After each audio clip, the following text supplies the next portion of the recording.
Polda Metro Jaya menjelaskan berkas perkara tersangka Mario Dandi Satrio dan Shane Lucas dalam kasus penganiayaan terhadap David Ozora sudah tahap 1 dan masih dalam penelitian oleh jaksa.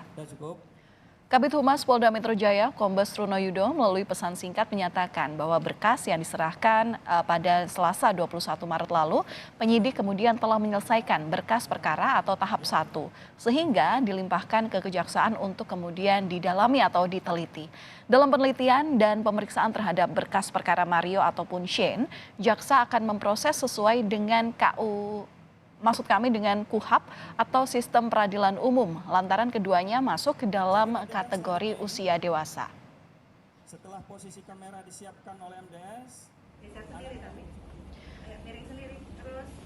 sementara itu, setelah 33 hari dirawat di Rumah Sakit Mayapada Jakarta, kondisi David Ozora terus membaik. Saat ini, David sudah bisa berdiri tegak dengan durasi 20 menit atau hampir setengah jam.